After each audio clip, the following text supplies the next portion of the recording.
Колумбиската пејачка Шакира го откажа концертот во Лима откако беше хоспитализирана поради проблеми со желудникот. Таа на своите профили на Инстаграм и X објави дека во моментот е хоспитализирана и дека лекарите ја известиле дека не е во состојба да настапи, пренесува АПИ. Многу сум тажна што денес нема да можам да излезам на сцена.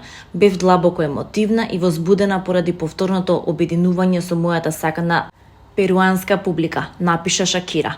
Таа додаде дека планира да го одржи овој концерт што е можно побрзо и дека нејзиниот тим и промотерите веќе работат на нов датум. Пејачката пристигна во Перу во петок навечер, каде што требаше да настапи во недела и понеделник. Оваа земја е втората станица на нејзината латиноамериканска турнеја.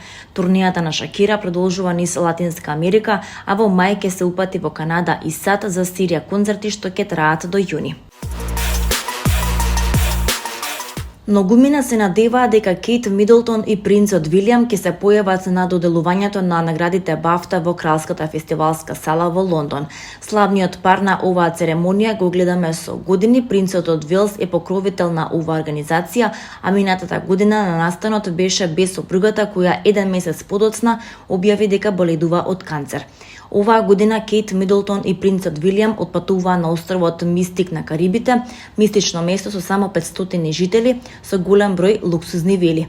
Тие пристигнаа на оваа дестинација минатиот четврток, откако најпрвен отпатуваа за Сент Лусија, а потоа со приватен авион до нивната крајна дестинација. Вилијам, кој е претседател на Британската академија за филмска и телевизиска уметност, минатата среда ја посети Лондонската академија за филм. Појавувањето на Кейт Мидлтон и принцот Вилијам на церемонијата на Бафта од секогаш било огромен спектакл. Патувањето може да се смета за кршење на традицијата, но и знак дека Кейт дефинитивно го става своето здравје и семејството на прво место. Кейт Мидлтон ги воодушеви сите кога на почетокот на оваа година објави дека е во ремисија по објавата дека го завршила циклусот на хемотерапија.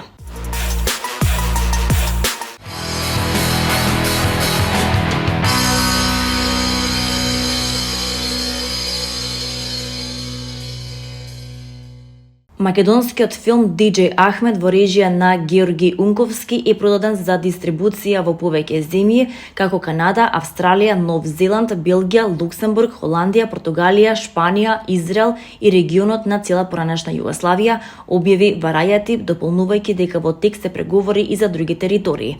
Ова следува откако дебитантското долгометражно остварување на Унковски на најголемиот фестивал на независен филм во САД, Sundance, се закити со 2 награди од публиката во категоријата светска филмска драма, како и специјалната награда од жирито за креативна визија.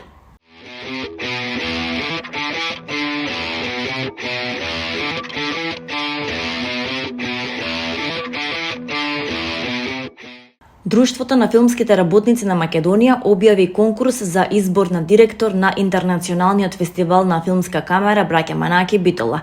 Новиот директор на фестивалот ќе го наследи досегашниот Симеон Даменски, кој во 2 мандати од по 2 години го водеше фестивалот на кинематограферите од светот, кој секоја есен во Битола се надпреваруваат за наградата Златна камера 300. Според конкурсните услови, кандидат за директор на Браќа Манаки може да биде секој редовен член на Друштвото на филмските работници на Македонија или докажан и афирмиран професионалец од областа на уметноста, културата и друга јавна сфера. Конкурсот е отворен до 6 март, а изборот на директор на Браќа Манаки ќе биде извршен од пријавените кандидати на следното изборно собрание на Друштвото на филмските работници.